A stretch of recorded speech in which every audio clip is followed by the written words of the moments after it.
Saatnya Anda mendengarkan Sahabat Dokter yang dipersembahkan oleh SOS Global Ministry. Salam sejahtera untuk seluruh pendengar radio, juga sahabat SOS dimanapun Anda berada. Senang sekali saya Maria Ika berjumpa kembali di program kesayangan kita, yaitu Sahabat Dokter. Puji nama Tuhan ya, kita bertemu kembali dalam suasana yang sukacita. Ya, saya berharap sih semuanya sehat ya, amin. Dan besar harapan Maria ya untuk semuanya bisa mendengarkan siaran sahabat SOS ini dan menjadi berkat buat yang mendengarkan. Dan pada event kali ini kembali kita akan berjumpa dengan dokter cantik ya, dokter yang luar biasa. Ini kemarin kita sudah bahas di sesi pertama tentang paliatif ya. Dan tapi kita akan berlanjut bersama Dokter Mauren, ahlinya ini di perawatan paliatif, tentang mempersiapkan ya. Ini mempersiapkannya ini sekarang ini. Paliatif ya. Bagaimana mempersiapkan akhir kehidupan bagi pasien paliatif dan keluarga. Dan kita tidak perlu berlama-lama lagi ya, karena pasti semua pendengar sudah menunggu ya, sahabat-sahabat SOS. Kita serahkan waktunya untuk Dokter Mauren. Silakan Dokter. Shalom. Ya, terima kasih Bu Ika. Halo, Shalom para pendengar SOS dimanapun berada. Saya Dokter Maurin. Kita ketemu lagi hari ini ya untuk ngebahas topik kedua. Jadi kalau yang pertama saya sudah menerangkan yang menjelaskan lebih dahulu tentang apa sih paliatif itu. Nah sekarang saya mau sharing sebenarnya untuk apa sih yang perlu dipersiapkan untuk pasien dan keluarga di akhir kehidupan. Jadi ini merupakan hal-hal yang praktis ya sebenarnya. Praktis tapi seringkali ini menjadi hal yang tabu. Hal yang mungkin bahkan kalau Indonesia itu dihindari ya. Kalau bisa jangan bahas itu deh gitu. Oke, silakan dari Bu Ika boleh dibantu presentasinya. Oke, balik ke awal dulu. Oke, terima kasih. Oke, topik kedua kita bahas tentang itu ya, preparing death untuk palliative patient and family. Next. Nah, seringkali kita ketika kita bicara tentang kematian, itu bukan berarti kita mengharapkan orang tersebut meninggal dengan cepat. Itu salah. Nah, ini yang sering mitos yang sering terjadi, bukan mitos sih, fakta yang sering terjadi ya di masyarakat. Ketika kita ingin bicara tentang kematian, kita ingin memprepare semuanya itu di pikiran mereka kita mengharapkan orang tersebut meninggal secepatnya. Itu salah. Next. Nah, ingat bahwa ada dua hal yang dalam kematian itu yang kita nggak tahu. Pertama, penyebab kematian. Beberapa orang bisa tahu, misalnya kalau memang dia punya penyakit tertentu ya, itu memang kita mengerti, oh meninggalnya karena penyakit ini. Tapi beberapa kita nggak tahu dia meninggal kenapa. Misalnya ditemukan bangun tidur sudah meninggal, atau karena musibah kecelakaan. Nah itu kita nggak tahu. Yang kedua adalah waktu. Nah ini pasti ya, kita semua nggak pernah ada yang tahu kapan kita semua akan berpulang pada Tuhan. Karena apa? Karena hanya Tuhan yang tahu kapan kita mau dipanggil oleh Tuhan. Tuh. Nah, Barton Gray juga mengatakan bahwa relax, we are all going today. Jadi tenang aja, kita nggak usah panik bahwa kita semua akan saatnya nanti kalau memang Tuhan kehendaki kita semua akan meninggal. Next. Nah, ini ke pertanyaan kedua yang sering muncul di masyarakat. Kenapa kita perlu mempersiapkan kematian? Jawabannya adalah kenapa tidak. Nah ya, cukup jelas ya. Oke, next. Francis Bacon ini salah satu tokoh juga ya. Beliau mengatakan bahwa it's not just natural to die as to be born. Artinya apa? Ini alami kok seseorang meninggal, seperti seorang itu dilahirkan. Jadi kalau seseorang mau melahirkan, biasanya kita memprepare semuanya itu dengan baik ya. Nah begitu juga dengan kematian. Jadi kita bisa mempersiapkan itu pun sebaik-baiknya seperti kita mempersiapkan seorang bayi yang akan dilahirkan. Next. Nah, saya akan mengulas sedikit apa sih palliative care. Mungkin dari pendengar ada yang belum mengikuti yang sesi pertama. Next. Nah, ini adalah timeline layanan paliatif itu cakupannya mulai dari mana sampai mana ya. Jadi paliatif itu sebenarnya kita berjalan bersama dengan terapi agresif pasien. Dan tim paliatif itu sebenarnya sudah dilibatkan sejak awal, itu sejak pasien itu didiagnosis sampai dengan pasien itu meninggal, bahkan setelah pasien itu meninggal, masa-masa kedukaan. Dan ingat, di kotak ini, kotak paliatif itu adalah kita bagian dari terapi agresif pasien. Jadi kita bukan terapi yang sendiri, tim yang sendiri eksklusif di luar itu tidak. Tapi tim paliatif itu adalah bagian dari tim agresif pasien, tim dari tata laksana gejala. Next. Nah, kapan sih seorang keluarga atau pasien ya keluarga mulai berpikir mempertimbangkan paliatif ini?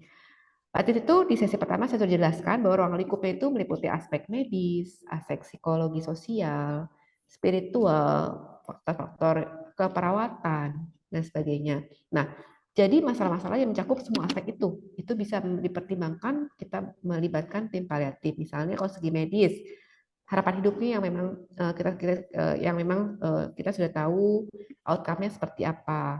Kemudian cenderung progresifnya cenderung menurun, ya. Kemudian semakin nggak terkontrol nyerinya, semakin hebat. Atau dia adanya kelemahan atau sesak nafas yang memang semakin berat. Terus masalah-masalah yang non medisnya misalnya gangguan mental, stres, depresi, kemudian kecenderungan dari pasien keluarga untuk menghentikan terapi treatment yang agresif, atau kesulitan pasien keluarga yang nggak bisa memutuskan mau bagaimana terapinya, mau stop atau lanjut, mau seperti apa, atau bahkan juga tujuan pengobatan yang nggak jelas, yang nggak pasti. Nah itu kita bisa melibatkan tim paliatif untuk ikut masuk dalam terapi agresif pasien. Next. Nah, ini adalah summary, sebenarnya inti dari paliatif itu yang pertama, ada pelayanan yang mengutamakan kualitas hidup. Ingat, selama Tuhan masih memberikan kita nafas kehidupan, pastikan orang tersebut memiliki kualitas hidup yang baik. Tapi ingat juga, ketika Tuhan memanggil kita, artinya dalam waktunya Tuhan telah tiba, pastikan juga orang tersebut punya kualitas kematian yang baik. Next. Yang kedua, paliatif itu bukan hanya masalah fisik, tapi juga masalah psikologis, sosial, dan spiritual. Next. Nah, kebutuhan pasien di rumah itu apa saja? Ini juga sudah saya jelaskan secara detail waktu yang pertama. Jadi ada 4 aspek. Psikis itu apa aja? Itu masalah nyeri, nutrisi, gizi, luka, ya. Kemudian masalah spiritualnya, bagaimana pasien dan keluarga melakukan arti hidup, mempersiapkan kematian, doa. Emosional, yaitu intinya mereka butuh didengar dan disentuh. Kemudian mereka butuh tempat buat mencurahkan rasa marah, takut, kecewa, dan sedih. Faktor sosialnya juga sama, kita menyediakan waktu, makanan, pakaian, membantu keluarga, mengunjungi, menghilangkan stigma kalau dia harus diisolasi, seperti itu. Next. Nah, sebenarnya apa aja sih yang mesti dipersiapkan? Ini beberapa pertanyaan yang memang membantu kita. Ini bukan pertanyaan wajib, tapi pertanyaan yang memang membantu pasien dan keluarga nanti ketika kita discuss untuk masalah-masalah seperti ini. Misalnya, di mana pengen meninggal? Apakah di rumah atau rumah sakit? Kalaupun di rumah siapa? Apakah rumahnya sendiri, atau rumah anaknya, atau mantunya, atau rumah cucunya? Kemudian peti matinya mau seperti apa? Nah, pada pasien anak-anak, itu mereka punya fantasi. Seringkali mereka punya fantasi, petinya pengen bentuknya mobil, petinya pengen bentuknya apa. Nah, itu merupakan suatu last wish-nya mereka. Kita bisa tahu itu dari mana? Dari kita komunikasi, kita discuss sejak awal. Kemudian mau dikremasi atau dikuburkan. Pakaiannya mau baju apa? Kemudian kalau muslim, kain kafannya mau bagaimana? Bunganya juga mau seperti apa? Berapa banyak? Jenis bunganya apa? Warnanya apa? Terus kalau mau dikubur atau mau dikremasi, mau di hari yang sama ketika dia meninggal atau kapan? Kemudian juga apakah mau dibawa dulu ke rumah ibadah untuk disembayangkan atau tidak? Nah, ini beberapa contoh pertanyaan yang bisa membantu kita ketika kita mau discuss di keluarga kita, misalnya ada pasien paliatif, kita bisa discuss dari awal seperti ini. Next. Jangan lupa juga PTO. PTO itu adalah prepare to others. Artinya apa? Beberapa hal yang mesti kita persiapkan untuk orang lain yang kita tinggalkan. Misalnya aset, warisan. Kemudian tagihan, rekening, PIN number. Itu jangan lupa. Jadi jangan sampai ketika pasien meninggal, keluarga bingung, kelabakan, panik. Ini rekening di bank bagaimana? PIN numbernya berapa kita nggak tahu. Apa saja. Nah itu hal-hal ini juga perlu diperhatikan juga, termasuk juga barang-barang yang mau kita berikan. Pasien berikan ke orang lain. Next. Nah, ini masalah-masalah yang sering muncul di seputar kematian ya. Mau di rumah sakit, kalau di rumah sakit mau di mana? Di ruang biasakah, atau di ICU, atau di hospice? Next. Nah, jadi pertanyaan terbesar, di mana sih meninggal yang terbaik, tempat meninggal terbaik? Nanti kita jawab di belakang ya. Next. Kita belajar di sini ada dunia, itu ada 3 ya. Dunia orang sehat, dunia orang sakit, dan dunia orang yang menjelang kematian. Pertama, dunia orang sehat. Kita belajar di sini proporsi paling besar adalah kata kerja, work. Dimana dalamnya itu ada salary, jabatan, pangkat, dan semuanya. Sedangkan unsur-unsur kayak kesehatan, spiritual, family itu menjadi porsi terkecil di sekitarnya. Next. Nah, kita lihat dunia orang sakit. Mulai berubah. Yang tadinya work itu menjadi proporsi paling besar, menjadi proporsi terpencil, paling sedikit. Sekarang prioritinya apa? Health, kesehatan. Kedua apa? Family. Ketiga apa? Spiritual. Next. Nah, semakin berubah lagi ketika kita melihat dunia orang yang akan meninggal. Kita lihat sini apa? Prioritinya paling besar apa? Spirituality. Spiritualnya dia ya. Imannya dia bagaimana? Kemudian kedua apa? Keluarga. Sedangkan yang lain-lainnya akan menjadi masalah kecil, masuk medical issue menjadi part yang kecil. Dari luar kita lihat gambar loop itu apa? Home, rumah. Kita tahu ya fungsi loop itu kan untuk memperbesar tuh semua. Jadi rumah itulah yang menjadi rumah besarnya itu di situ. Jadi makanya kita tempatkan home itu di luar dalam bentuk loop. Dia kecil tapi punya peran besar. Itulah. Next. Ini guru besar kami ya, guru kami di paliatif, almarhum Prof. Sintiago. Beliau punya passion dari awal untuk mengabdikan dirinya sampai dengan beliau meninggal menjadi seorang paliatif.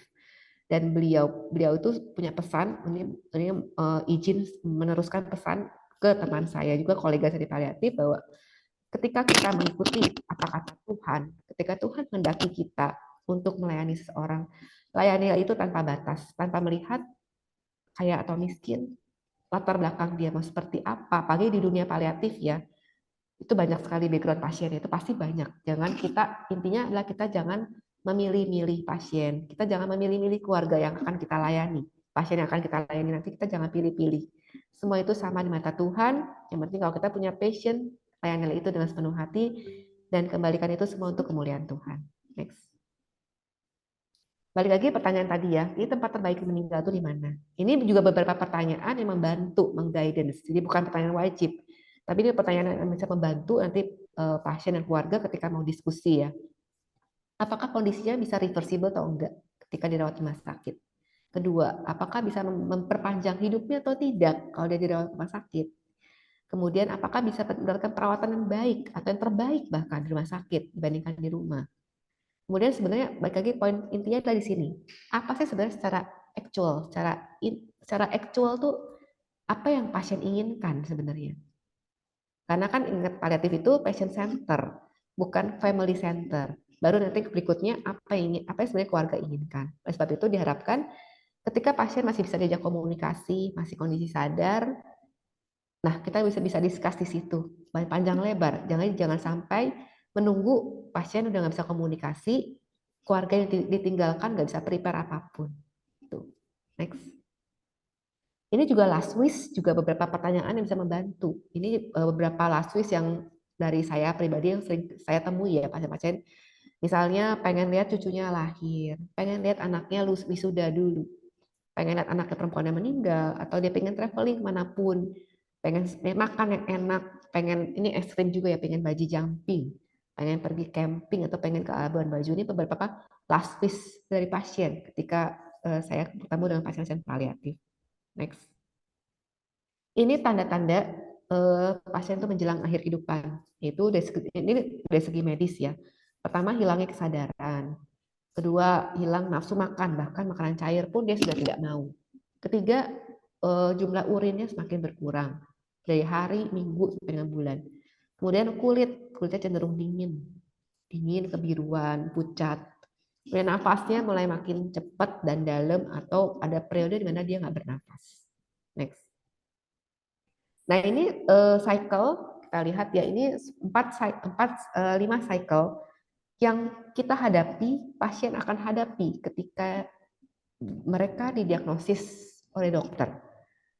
Oke, ini dari cycle ini akan sering dihadapi dan ini akan mempengaruhi juga bagaimana kita bersikap dengan mereka. Bentuknya itu gelombang wave ya. Pertama denial, di mana dia up wave ya, di gelombang ke atas pasti dia denial. Di mana muncul adalah rasa denial, dia menghindar, shock, takut, kemudian mulai ragu-ragu. Nah, kedua mulai dia turun gelombangnya, anger. Di fase ini biasanya responnya apa? Dia marah, dia kecewa, dia mulai sensitif, dia mulai cemas, gaduh gelisah. Dan ingat, tahap-tahap ini bisa terjadi pada pasien dan keluarga, jadi bukan pasien doang. Tahap ketiga, dia mulai paling dalam, depresi. Gelombangnya turun, paling dalam. Depresi itu dia sampai lelah, no hope. Ya, dia sampai rasa nggak ada harapan, dia depresi, dia bisa nangis berhari-hari, dia bisa nggak mau makan berhari-hari. Dan itu semua adalah wajar. Kemudian mulai fase keempat, gelombang itu mulai naik lagi, yaitu bargaining. Di tahap ini, apa yang terjadi? Itu mereka mulai bisa open. Dia mulai mencari orang buat dia cerita, mulai dia untuk discuss, tukar pikiran. Dia mulai browsing, apa sih penyakit dia, apa solusinya, bagaimana, sampai akhir hidupnya mau kapan, bertahan berapa lama prognosisnya. Terakhir, paling tinggi gelombangnya adalah acceptance. Itulah fase terakhir. Disitulah fase yang paling ideal, tahapan yang paling ideal itu dimana dia mulai bisa membuka diri sepenuhnya, dia mau menerima input dari orang lain, dia bisa move on, dia bisa mulai mengeksplor hal-hal yang baru. Nah, untuk 5 tahap ini pendekatan kita beda-beda. Kalau 2 tahap yang pertama, denial anger, kita hanya butuh apa? Informasi dan komunikasi. Jangan kita ajak diskusi, jangan kita ajak mereka bertukar pikiran, jangan. Karena mereka dalam tahap itu. Jadi nanti keluarga bisa melihat ya, ketika pasien itu dalam tahap marah atau dia masih denial, menyangkal, cukup kita kasih informasi dan komunikasi yang baik. Dan ingat, fase-fase ini tiap orang beda-beda. Jadi ada yang cepat bisa dilewati, ada yang satu step itu bisa berbulan-bulan, beda-beda. Kemudian ketika mereka dalam tahap denial anger, cukup berikan mereka waktu untuk mereka melewati itu semua. Jangan kita paksakan mereka untuk melewati itu, jangan. Nanti secara alami mereka akan berubah sendiri fasenya.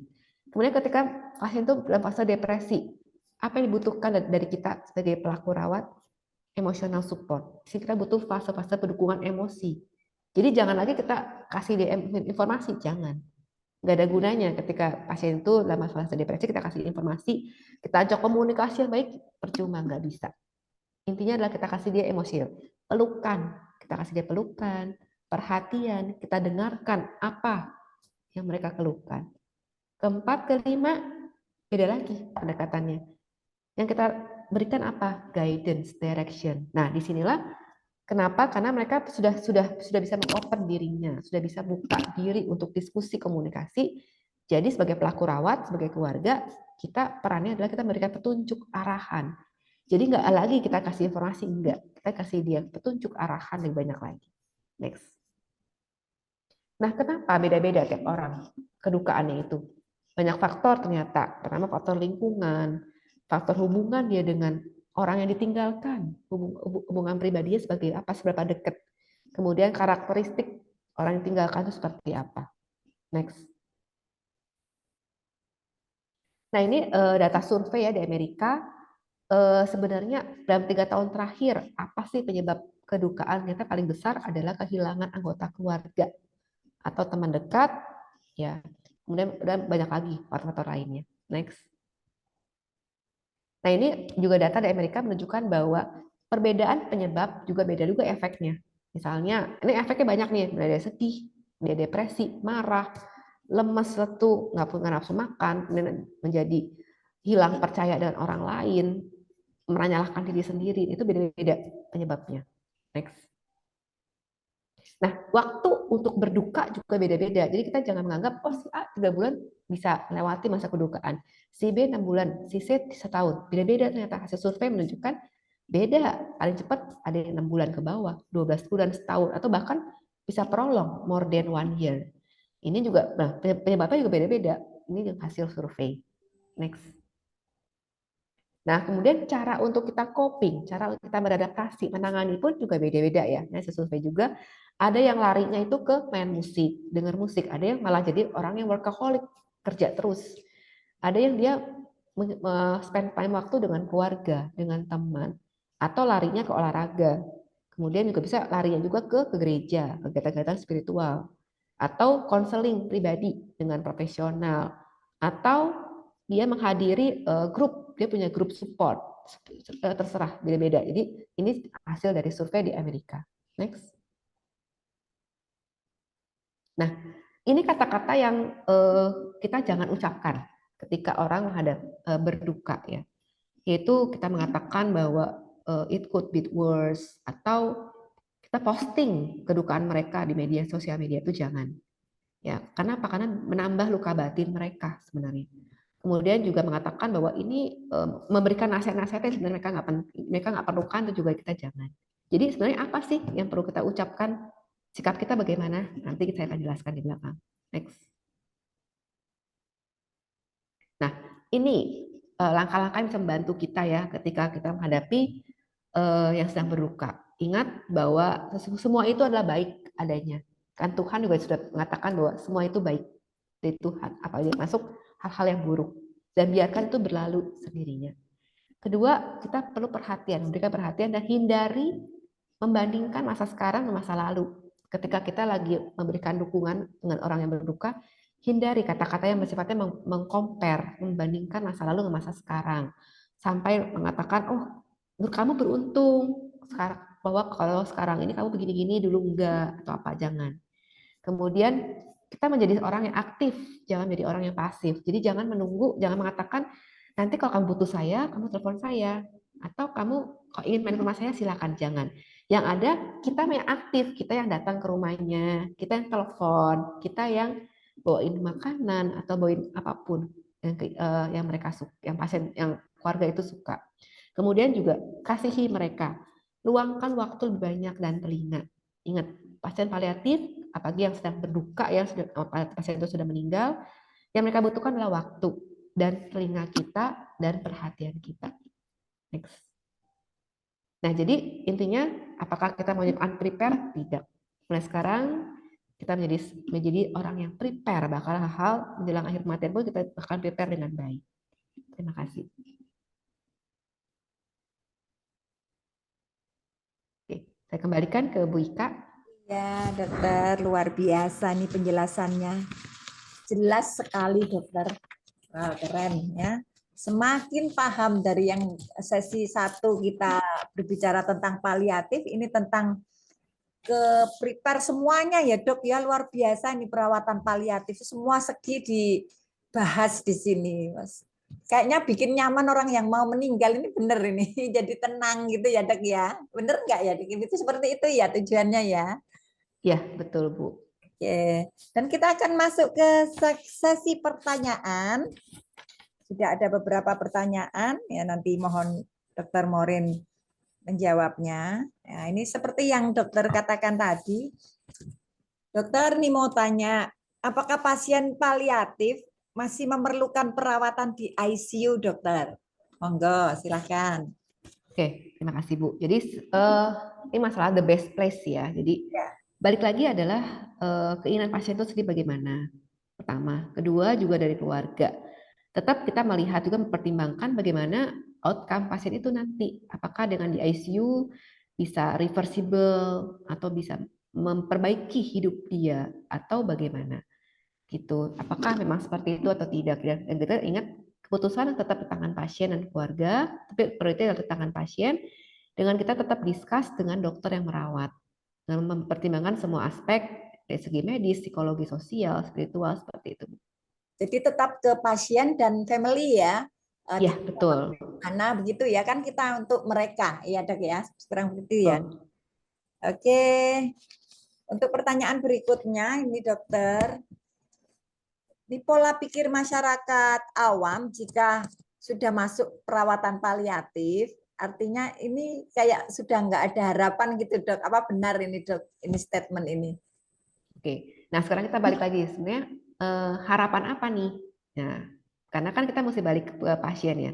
Pengertian harapan mereka apa? Apakah harapan hidup atau harapan yang lain? Harapan hidup kita bisa mungkin kita bisa base dari penyakitnya. Kita bisa tahu oh penyakitnya ini Berarti harapan hidupnya kalau berdasarkan medis, kedokteran seberapa lama.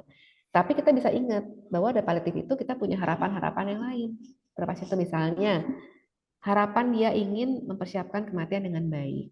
Atau harapan last wish dia, apa?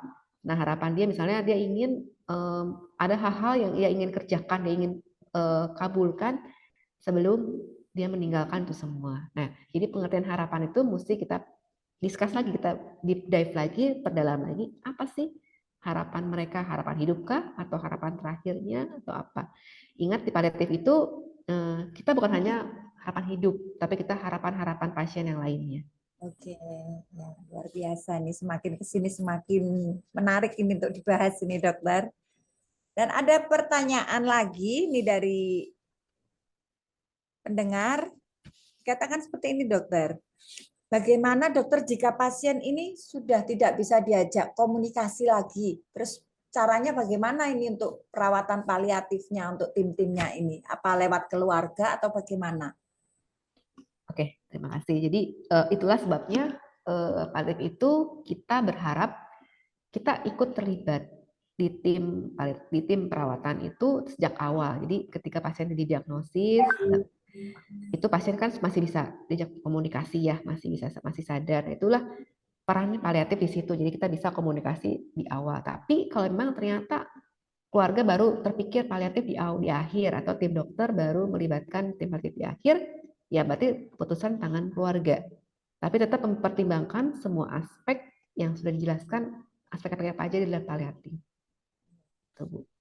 Oke, luar biasa nih ya. Jadi memang ini kayaknya SOS Global Ministry juga termasuk paliatif loh ini, Dok, karena rekan-rekan tim SOS ini juga suka datang-datang ke rumah sakit, kasih support, macam itu kayak spiritual, diajak berdoa, disemangatin, termasuk ya, Dok ya. Iya. Kan harus ada tim-tim yang lain seperti yang dokter bilang tadi ya, Dok ya. Oke, untuk pertanyaan berikutnya, dokter, saya pernah dengar unfinished business, ya. Bagaimana jika masih ada ini unfinished Iya. business ini, Dok? Unfinished business itu istilah ya. Jadi sebenarnya itu adalah last wish, harapan terakhir. Iya. Nah, jadi ketika pasien itu masih bisa masih sadar, ya kita diusahakan semaksimal mungkin dengan kondisi yang terbaik kita kabulkan. Misalnya dia pengen lihat anaknya menikah, kita bisa atur dengan keluarganya gitu kan. Bagaimana caranya biar pasiennya bisa melihat anaknya menikah dulu, atau dia pengen ketemu dengan anaknya jauh, tapi mungkin kondisinya nggak mungkin kan untuk traveling jauh, bisa video call, kan teknologi sekarang cukup canggih ya, atau dia punya last wish yang lain. Nah, kita bisa discuss dengan pasien apakah itu memungkinkan atau tidak. Kalau memungkinkan, caranya bagaimana? Kalau memungkinkan, alternatifnya apa? Atau kita bisa meminimalkan yang keinginan dia kita kabulkan, tapi dengan cara yang minimal. Iya. Itu, Bu. Luar biasa, ini prepare-nya itu sampai dalam ini, Dok ya. Yang saya lihat ini membuat sangat nyaman, smooth, jadi nggak merasa ini suatu yang mengerikan atau yang menakutkan. Arah kematiannya itu kayak semuanya biasa seperti kehidupan gitu ya, Dok ya. Iya. Biasa ini perawatan paliatif ini ya. Dan saya harap ini para pendengar juga semakin mengerti ya sampai di sini ya. Sahabat dokter juga seluruh pendengar radio. Jikalau Anda ingin bertanya, silakan bertanya di nomor chat WA Foster ataupun di nomor kontak personnya SOS Sahabat Dokter ya yang sudah tertera di bawah.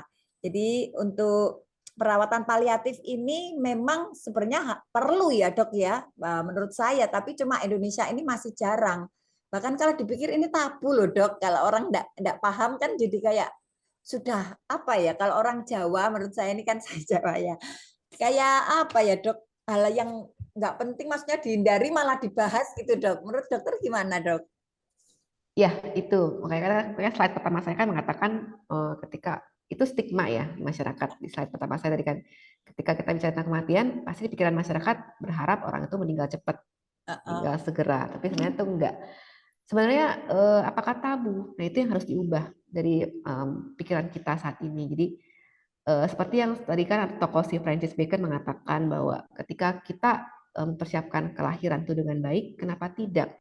kita mempersiapkan yang akan meninggal itu dengan baik pula gitu. Dan Tuhan kan sudah memberikan kita waktu untuk hidup, kita ciptakan itu kehidupan dengan baik. Tapi ketika Tuhan panggil kita akan ciptakan itu menjadi masa-masa yang indah, di masa-masa yang penuh dengan persiapan. Jadi kalau kita sekarang berpikir kematian itu tabu atau dihindari atau malah takut dibicarakan, itu jangan. Justru sebaliknya, dengan kita sudah bicarakan itu di awal, kita sudah prepare, keluarga yang akan ditinggalkan tidak akan berkurang rasa paniknya, berkurang rasa sedihnya. Karena pasti waktu mereka akan lebih banyak mengurusi di saat kematian. Dan pasti fisik mereka pun juga sudah capek dibandingkan mereka harus belum prepare semuanya, dan mereka harus ekstra tenaga lagi, ekstra pikiran lagi untuk berpikir ini bagaimana.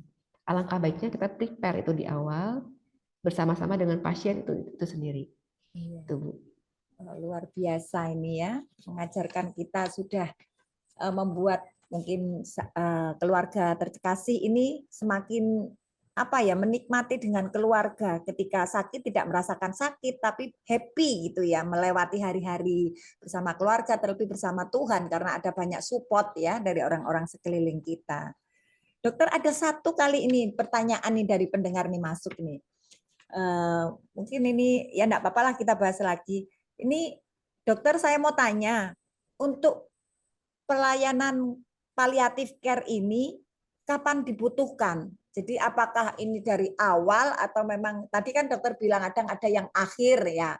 Ini para pendengar ini mungkin tidak mendengar yang sesi pertama, tapi enggak apa-apa kita bahas lagi ya dokter ya. Silakan dokter Maureen, untuk kapan dibutuhkan palliative care ini seyogyanya sebaiknya gitu. Ya, palliative itu sebaiknya kita terlibat dari awal. Jadi ketika pasien itu didiagnosis pasien, meskipun dia masih stadium awal, tapi dokter sudah tahu arah penyakit ini, misalnya kayak cancer kan bisa stadium 1, 2, 3, 4. Nah, ketika stadium 1 dia sudah dilibatkan tim paliatif, atau ketika dia punya penyakit kronik ketika masih ringan. Nah, itu tim paliatif sebaiknya dilibatkan, tapi memang porsinya akan berubah. Ketika di awal porsinya itu bersifat suportif, mendampingi. Kemudian ketika stadium itu semakin lanjut atau kondisi pasien semakin memburuk, itu baru proporsi paliatif semakin besar untuk pelayanannya. Gitu. Jadi perlu diingat bahwa tim paliatif bagian dari tim terapi untuk penanganan pasien secara agresif secara keseluruhan. Jadi kita nggak berdiri sendiri. Jadi pasien dan keluarga mungkin masih bingung. Pasien dan keluarga nggak perlu takut bahwa tim paliatif itu tetap kita berjalan bersama dengan tim dokter utama yang merawat. Jadi nanti porsinya akan semakin besar di akhir ketika perjalanan penyakit itu semakin memberat, kondisi semakin memburuk, itu tim paliatif yang akan perannya semakin besar. Itu, Bu. Oh, luar biasa ini.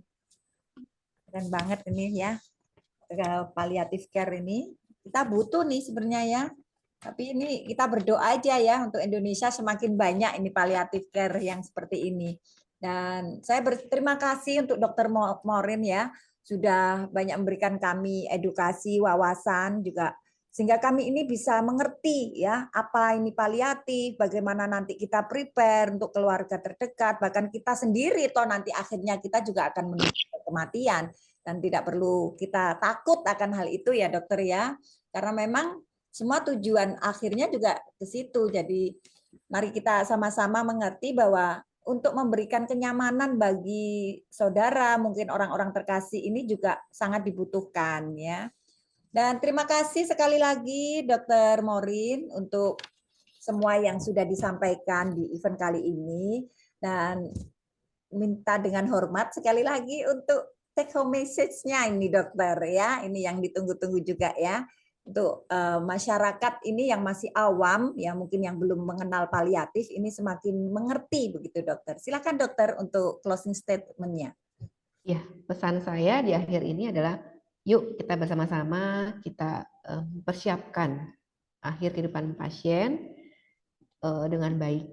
Jadi mulai kita hilangkan anggapan bahwa persiapan kematian itu akhir kehidupan itu sesuatu yang perlu disingkirkan, perlu dijauhi, perlu yang ditakutkan, tidak.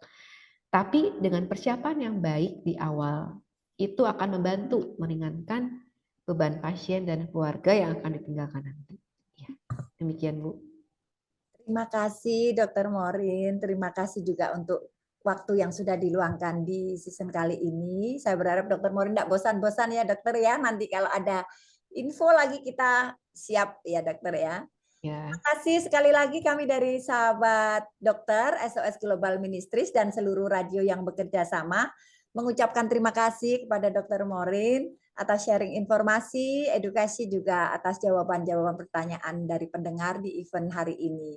Terima kasih juga untuk seluruh pendengar radio, juga seluruh sahabat dokter yang sudah menyaksikan di event kali ini.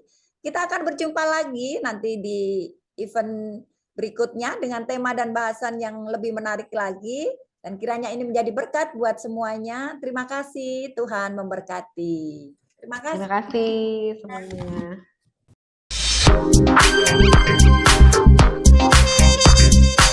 Baru saja Anda mendengarkan Sahabat Dokter yang dipersembahkan oleh SOS Global Ministry.